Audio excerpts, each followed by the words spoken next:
See, first of all, Rayalaseema lift. One should understand the background of why it was conceived. One should understand the importance of that project. See, today, if you were to look at the FRL of Srisailam, it's 885 feet. And if you were to look at where Pothiredi-Padu, that is Pothiredi-Padu head regulator, which is the lifeline for Rayalaseema. This level is at 881.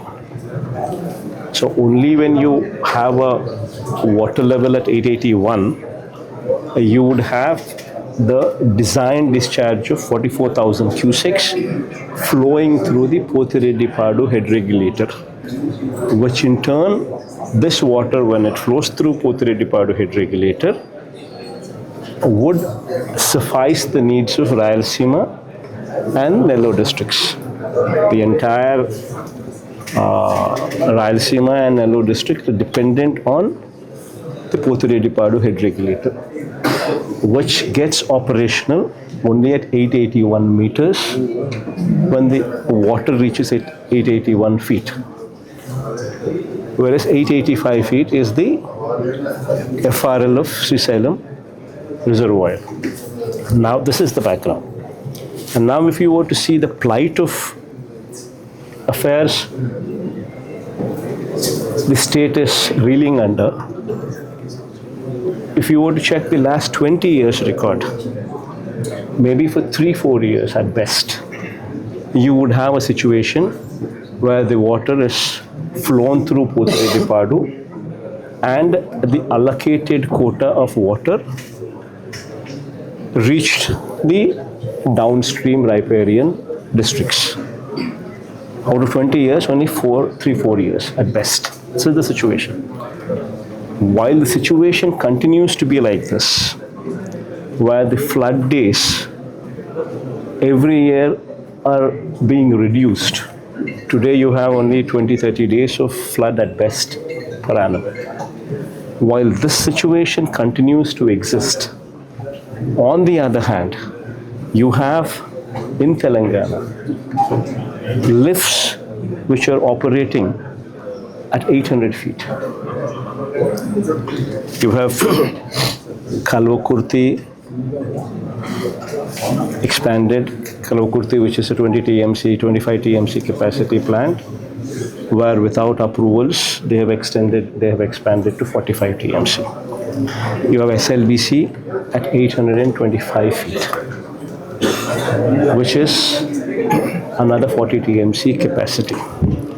You have Palamur Rangareddy Dindi, which is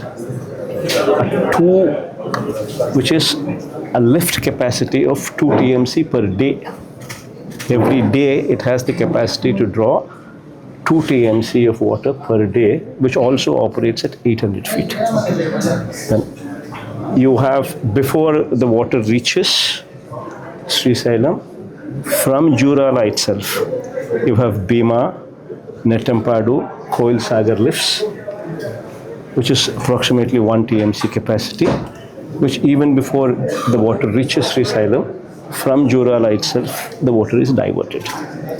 While all these exist as lifts, you also have a situation where indiscriminately there is a powerhouse on the left bank, which is in Telangana side, where 4 TMC of water per day is discharged out of Srisailam at a level of 777 feet itself.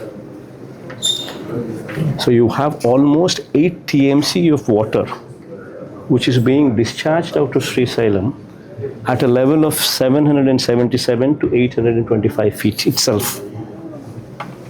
8 TMC of water is discharged out of Srisailam. Be it through these lifts, what would be coming into operational as the works are going on, or be it through this powerhouse operations, which is blatantly abused.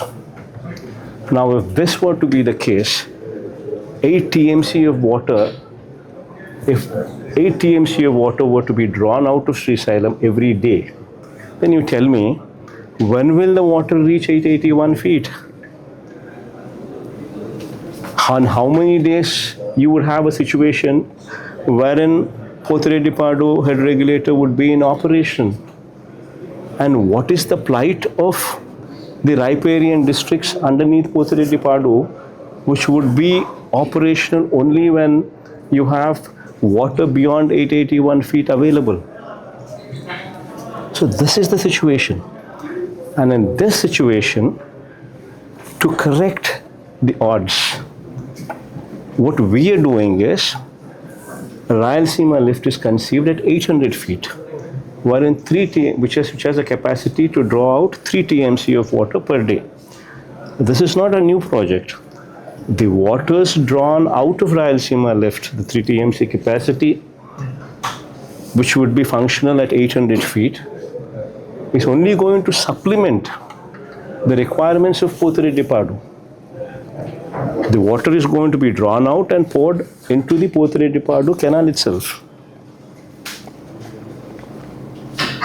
And the water is going to go through the existing canal network itself. And the water is going to reach the existing dams itself.